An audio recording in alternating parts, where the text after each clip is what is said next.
Hello, we're non-avian reptiles group 2, and our project is on the American alligator.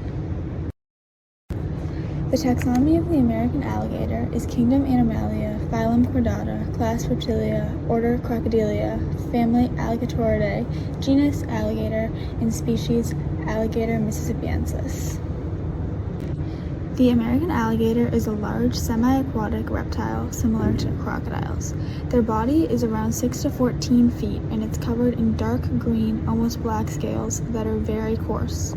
Its head is long and large and has visible teeth on its upper jaw. Its front feet have 5 toes and the rear feet have 4 webbed toes.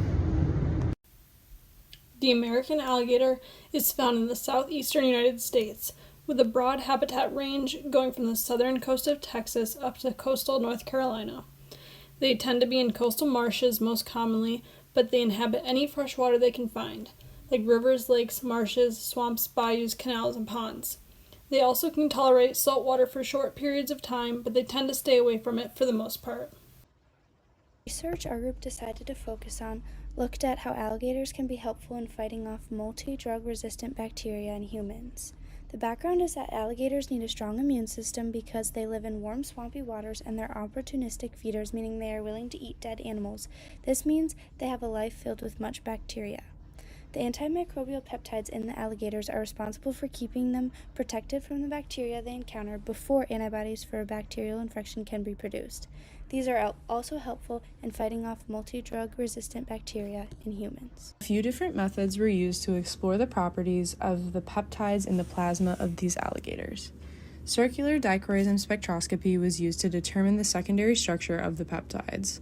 This is a method of absorption spectroscopy that can determine the secondary structure of molecules by determining variations in circularly polarized light produced by the molecule spectra. Antimicrobial properties were tested using serial dilutions of 4 types of drug-resistant bacteria with and without dilutions of A. mississippiensis plasma samples to create an experimental and a control group respectively. In this study, serial dilutions were used as a controlled way of testing different concentrations of the peptides to understand how potency affects interactions with bacteria.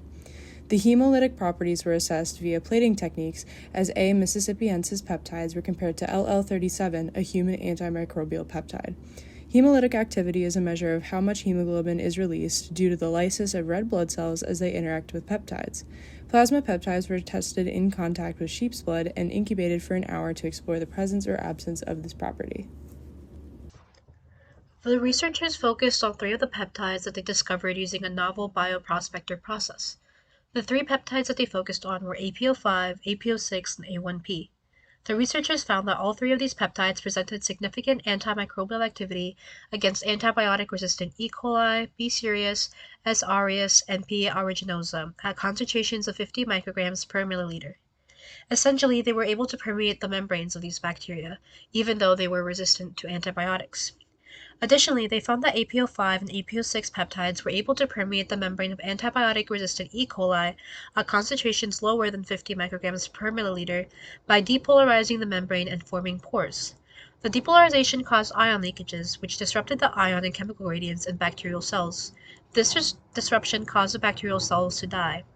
At the same lower concentration, the A1P took significantly longer to permeate the membrane of the antibiotic-resistant E. coli. Therefore, the researchers concluded that A1P doesn't depolarize the membrane of bacterial cells, so it likely serves a different purpose than the other 2 peptides. The significance of this research impacts both humans and the American alligators. For people, as stated before, the multiple antimicrobial peptides isolated from the alligator can be used to act against many different multi-drug resistant strains of bacteria.